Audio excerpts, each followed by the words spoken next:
Good evening, ladies and gentlemen. My name is Mick Buchanan, director of the Los Angeles Chess Club. And this is our Tuesday night advanced lecture, first week, August of 2018. So basically what we do each month, we go over some great games by great players that are especially famous relating to our specific topic. So the topic for the month of August is Art of Attack. So I'll be showing you guys great games from fantastic players throughout history and see common themes that we can learn from these guys and use it in our own games. So I thought it would be fitting to show the first game from a guy who wrote a book, Art of Attack. Who am I talking about? Vukovic. Vladimir Vukovic. He wrote a book, Art of Attack, and many good attacking and tactical books have been written based on that. And it was a fantastic comprehensive book. I recommend getting a copy for yourself. Unfortunately, that has not been translated to the English notation. So the descriptive notation, what's available out there. So if we can read that, that would be great. But there are a lot of the good tactics books too. So here he played a game as white against a player named Arpad Vajja. This was played in 1925. He lived in the early 20th century. So before I start the game, see how he fantastically surprises his opponent with surprise opening moves, surprise mid-game move, surprise attacking move, and sacrifices. These are the common themes of great attacking game. Open lines by rooks, open diagonals by bishops. So you'll see all the features of great games in here. He opened with d4, black played d5, c4, e6. So what's the name of this opening so far? Queen's Gambit declined. Knight c3, knight f6. By the way, Queen's Gambit is a fantastic opening for those of you who have not figured out an opening repertoire for yourself. And I very highly recommend it. Because e4 is move 1 e4 is a very heavily analyzed line. Black would be happy to play Sicilian. e5, also some players like Magnus Carlsen play consistently and win. But the good thing about Queen's Gambit is that white has no bad piece. But we can say the same thing for black. This is black's problem piece. 3 years ago, when Anand was playing the World Championship match against Gelfand, as black he only lost one game. And the reason he lost that game was because of that piece that never came to the game in Queen's Gambit opening. So as white, I highly recommend playing this system as white to play. So these are standard moves. Bishop g5, knight bd7. Question, can white capture here twice and get away with it? It looks like he can. Pawn takes, knight takes. Anybody knows what's wrong with it?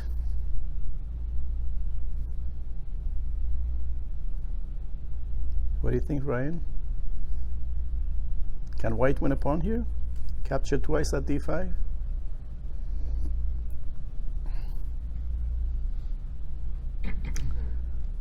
So the answer is yes, no. Yes, no. Yes, he can capture twice. No, he cannot get away with it. So what's the problem, guys? Pawn takes, knight takes. This is one of the very few traps in Queen's Gambit declined, by the way. Did you figure that right, Brian? I asked him if white can capture twice at d5 and get away with it. This is a good one for you. You ought to know about this trap. Someday, somebody might do this against you. Yes. Okay, can he capture twice? Can he get away with it? Well, let's see. Pawn takes, knight takes. So it looked like white just got away, stealing a pawn from black. But this is actually a big mistake. What is the refutation of this move? Black has a exclam move here.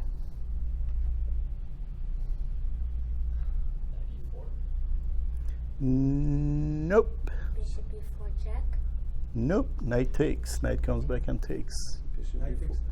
Knight takes knight. And white is thinking, wait a minute, you can't play knight takes knight. Knight was pinned to your queen, so I'm going to win your queen. And black says, I've seen one step further. I know you can win the queen, but guess what? I can win your queen and be a piece up too.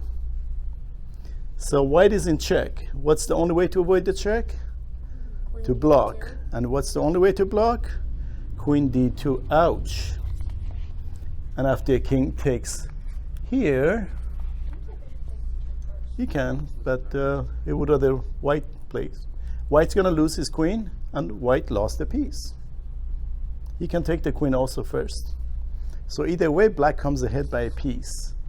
So that's why white could not capture at d5 twice.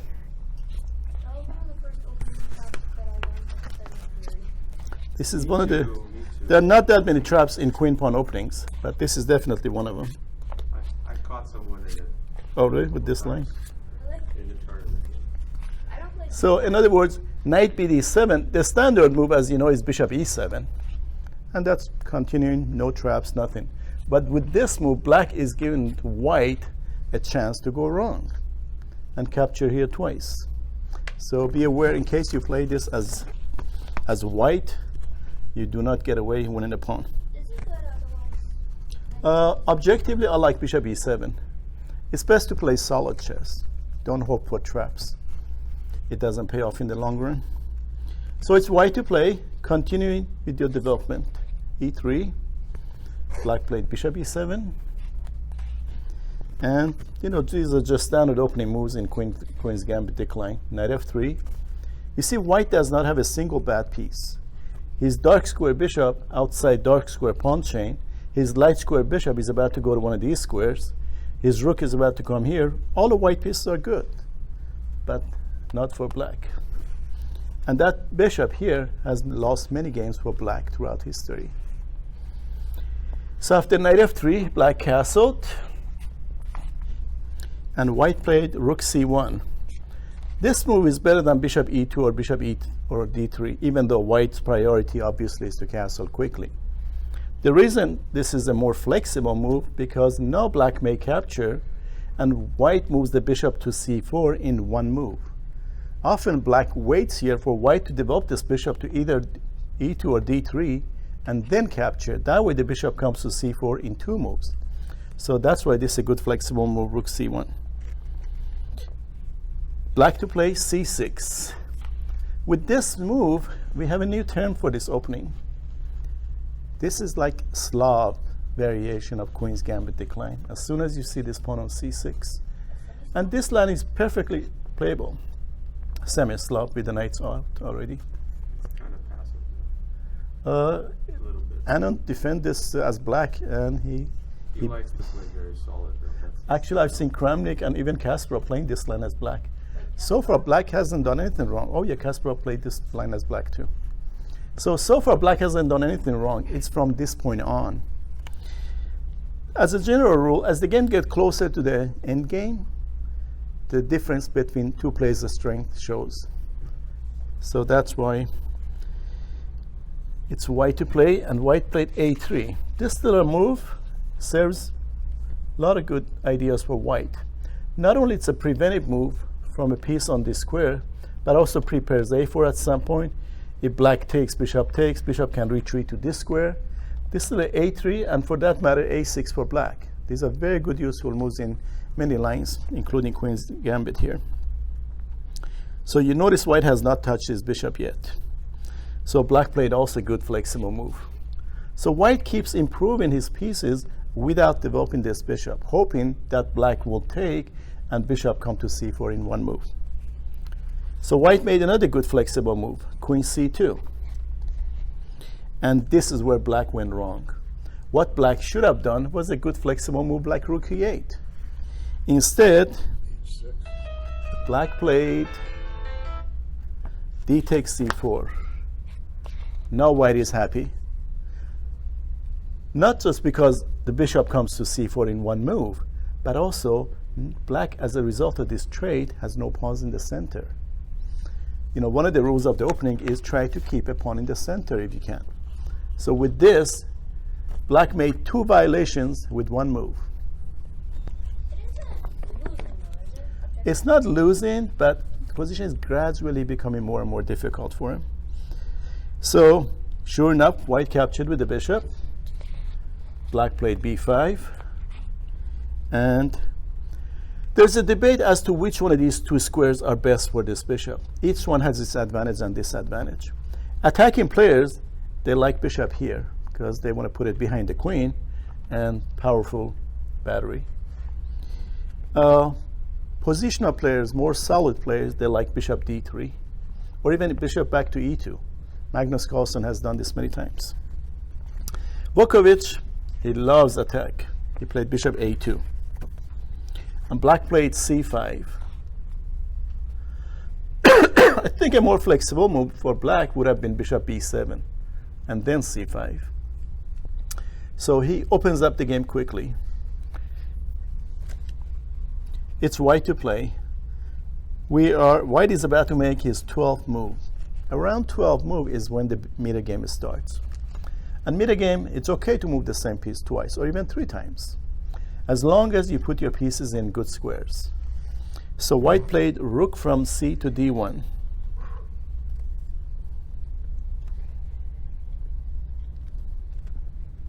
So he figured this file, chances are, is going to open up. Either black will take or he's going to take next. And if black is trying to counter this plan, what should he do? Maybe push. Push. And this push, you really got to be careful about this kind of push.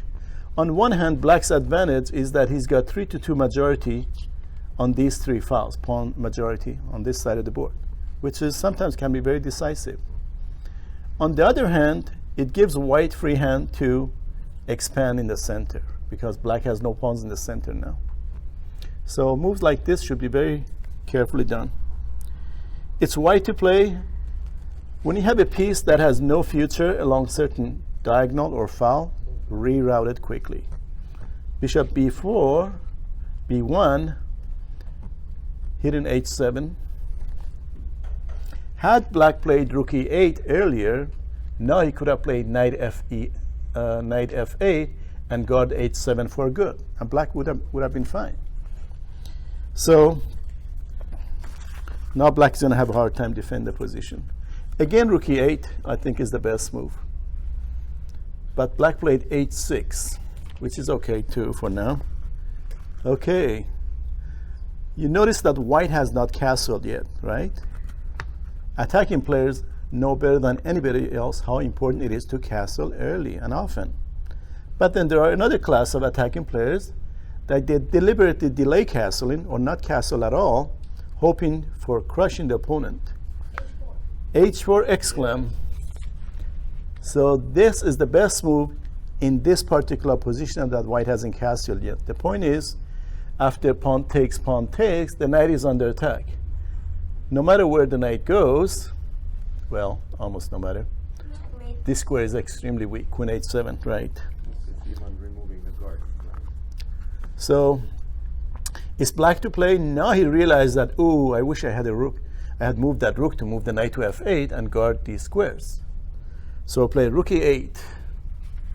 But already it's a little bit slow.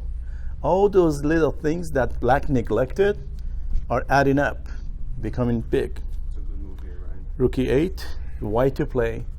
What should he do? Bishop takes knight, maybe. Bishop takes, Get bishop 95. Right. Black doesn't want to take here because after it takes, pawn takes, his queen would be exposed, his knight would be under attack, and if he blocks with a knight, it's just a matter of mating 2. So black cannot afford to play knight takes e5. Black to play, he realized that if he plays knight f8 now, then there is knight c6, and white's going to get that bishop, and this pin is going to be nasty. So he played bishop b7 to prevent knight c6. Reasonable move, right? Okay. It's white to play. How should white continue? If you show this to 10 attacking players, each one may come up with a different move. Knight takes So f7. Now it could be question of a style. Because then the queen can go to G6. Knight f7, king f7, and then Queen G6 check. queen g6, king f8, and then Bishop takes H6. Bishop takes H6, G takes. And queen takes check. okay. And then king G8. And then queen H6. No, then Oh, not it's quite. covered by the knight still. We've just got to find a way to get that rook up and over. Maybe H3, G3. Okay, as usual, Mitch is good at sacrificing other people's pieces. So, notwithstanding that comment, it's white to play. How should he continue? Bishop takes H6. One of the things in a good attack is to constantly bring new resources. Which white pieces are not participating in the attack? The rooks. The H. And the knight. Very good, Ryan. The H rook is not participating in the attack. So how can he bring it to the game? Rook H3. Exclam. Rook H3 with the idea of rook here next and deadly threat, or even bishop takes pawn and check, and ooh, becomes too much. Rook H3. We're learning from the guy who wrote the book Art of Attack, Vukovic. It's black to play, and black played knight f8. He figured, okay, everything is covered. My king side is perfectly safe. I got 3 minors around the king, 2 majors, so I should be fine. I like bishop takes H6 now. I think he likes it too. Okay. Bishop takes h6, because if pawn takes, this rook check would be deadly. Right? Yep. He can't go to the corner because knight takes, checkmate. Now this is the focal point that white is going to focus on. And you see the power of this knight here? There's a saying in chess, put a knight in the center And go to and you can go to sleep. It will do the work for you. And what a powerful knight this is. So as soon as black played knight f8, white is destroying the king side. Bishop takes h6. So black realized that, oops, pawn takes fails to rook check, and black will get mated. So black played knight h5. The main point of it is that it prevents rook g3 and also maybe threatening pawn takes. So at this point, I will ask you guys to guess white's moves, and then we can figure out what the continuation is. So remember, one of the key points in attack is to improve piece optimization. Improve the position of your pieces, starting with the strongest piece. So white to play. Queen is no longer doing its work over here because these squares are well guarded with the knight, and chances are black is not going to move this knight away. Now white has to find another way to get to the black weak squares. Still like knight takes f7 now because the queen comes in for check and then takes the knight at h5. You're right. And Queen G6 is check, knight covered. takes- Check on g6, yeah, G6 is covered. not possible. So here white played queen e2. Okay, what should black do now? Well, if you can resist for a while, no point of resigning yet. Black defended it, g6. So this is what we call cheesecake king side. All the pawns are extremely weak. I like D5 now. Black lost the h pawn, pushed the g pawn. This is very vulnerable. And white, with all his might, is attacking. So it seems that black is defending well for the moment, but his position is really holding by a threat. So white to play. How should he continue? Queen takes h5. How about knight takes g6? Queen then takes f- h5 may not work, because after pawn takes, then what? F, Rook g3, no, bishop takes. and after knight g6. Then rook g3. And the queen's going to take the knight. It's kind of dubious, right? It's very tempting. And you give it to an engine, it may find amazing moves at some point in 2-3 moves, but it has kind of dubious nature. What about D5? d5, what about it? You're blocking off the bishop so that one of your pieces can go to F3. And you play rook D4 next. That's an interesting move, yes. Queen takes Yeah, there are a lot of good ideas here. D5 and a pawn takes, for example, Rook D4 maybe. rook d4. Rook d4 may fail to bishop f6. So they're not that obvious. So Bokovic went for everyone has their own style of attacking. There is no best one sometimes. So Bokovic went with the most straightforward move. G4. Black to play, where should he go? He's going to go to F6. If knight goes to f6, chances are white will play h5. So black played knight g7. But white can still play H5 anyway, right? Yes, white can still play h5. And he did. h5. This is attack, full force attack. Black was hoping to have 3-2 majority for the endgame. Well, he's about to get crushed in the middle game. So if you can defend well against attacks and know your openings really well, you can survive and hoping for a 3-2 majority in the endgame. But if you can't survive the middle game, it doesn't help much. So after h5, black to play bishop f6. Now black realized how powerful this knight is and is about to eliminate it. Now I like knight takes F7. Now you like knight takes f7. And after king takes, Bishop takes pawn check. I'll put pawn takes pawn check. after pawn No, takes because pawn you check. just get the rook. The knight is still covering g6, guys. I'm not gonna even. Are you sure about that move, Trey? Knight f7, king f7, pawn takes, king can even escape to e7. I just realized that's slightly risky because my idea was G5 and now F3. Okay. There are a lot of tempting lines, but I would say think of the most solid way if you want to get a good result. So pawn takes There is always time for bishop takes. And this move is not so good right now still, because after pawn takes, it opens the file. This pawn here can be a headache for black. So the most straightforward move, open the h file for your rook. H takes g6. So black, like I said, wants to get rid of this bishop, and he did. Bishop takes, white to play. What should he do? If he plays pawn takes, exposing the queen to the rook, black will go somewhere. So after pawn takes, pawn check, capture with the queen. So here's a beautiful Sushin Zook in between move. Pawn takes pawn check first. Okay, to take or not to take? That's a question for black. You have to take it. Black is hoping to escape from this area. So king takes f7 he played. And now white captured the bishop. D takes e5. After a series of trades have been done, that's a good time to assess the position, because a lot of things could drastically have changed. So let's assess this position quickly. In assessing a position, you look at factors like material, space, pawn formation, activity, and king safety. Of all of those, I would say king safety is black's biggest disadvantage.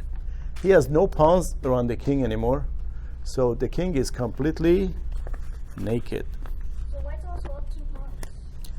White's 2 pawns already, too? Okay, that's an example of a successful attack. That you're still attacking and you're heavy material too. So it's white to play and black to play. And black played queen a5. This is very risky. What is queen undine on this side of the board? Maybe queen c7 would have been more prudent. 7 goes to, oh wait, no. Of course, white can still play rook d6. I like that move. So queen a5. What's the point of queen a5? Black is counting on this move, which is way too slow. He can always take, no harm done, really. So white would love to check over here, but it doesn't have that square. E4. E4, excellent. Black to play, rook e7, guarding his second rank. Maybe he's trying to play king e8. Maybe bishop takes knight now, and then the queen can check. The queen can't. Or you can push the pawn. Okay. Stop him from running. So Not queen check first because the king will run, and bishop knight is guarded. If he trades knight takes king takes, how does he follow the attack? this queen F3. Queen f3 fails to rook there. Yeah, but the Knight d5 is will block the dubious. king. It's slightly illegal. Right. Okay, so Bishop G5 is good too. you always try to find your opponent's weakest spot and build on it. So, like I said, piece optimization, reposition of the pieces. White would love to have this bishop here. He doesn't want to take the knight right now. But bishop here is a permanent threat. So played bishop g5, and it's with a threat, and black has to react. So black to play, rook d7, he played. And it's white to play. Now white's going for the throat. Queen f3 check. So where should the king go? King g6 fails to rook mate or queen mate. So where should black go? E8. He played king g8. The trouble with king e8 was, what's the trouble with this? Rook takes. If he takes with the king, queen check picks up this knight. If he takes with the knight, then that check looks fantastic. Right? It also picks up the knight. That's why king had to go to g8. After king g8, white to play. Piece optimization. How can he improve this position? Queen h1. Rook d6. Again, there are a lot of moves over here, but white chose bishop f6.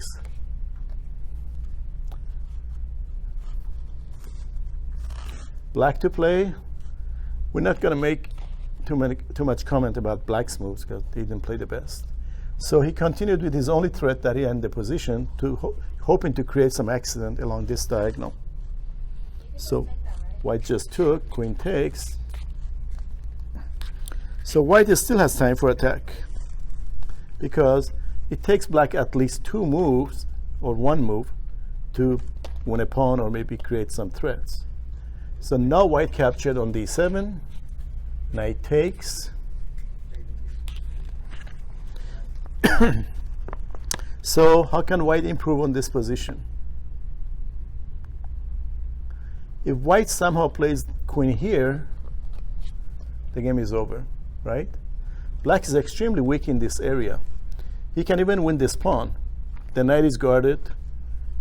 The bishop is guarded by the knight. So black's threats are really nothing.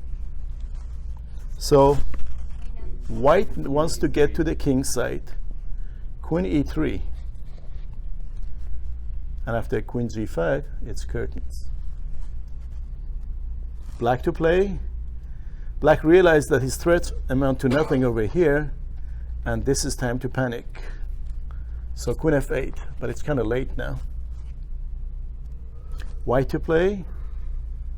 Black is threatening knight takes, pawn takes, queen takes. Queen g5, everything under control. And black to play. Black played knight c5. You notice this rook is completely cut off from the game. It was never developed. Okay, the game only lasted 3 more moves by white. You guys care to find those moves? Rook h6. If you were white in this position, what would you have done? I'll probably go for rook h6, threatening. Rook h6, and after knight takes pawn is not good. Rook h6 is a winning move, but black can still resist by playing rook here and rook here. Defend one more time. So, what do you think white did? White played queen g6.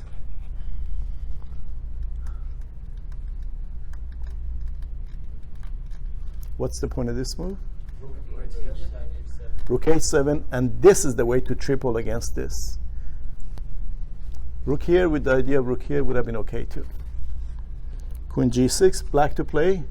Black realized that this piece is going to need another defender. So he played rook a7. And after moving the bishop, the knight would be defended 3 times. White to play, how should he continue?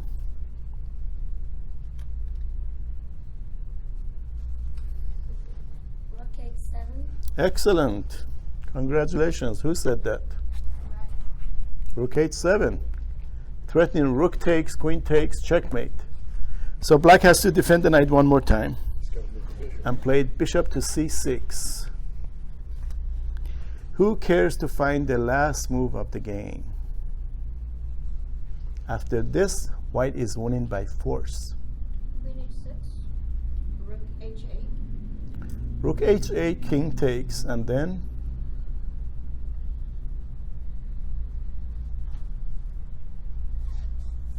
congratulations, you found the way that the only way black could win. Okay, What about queen h6? Threatening rook h6. what do you guys think?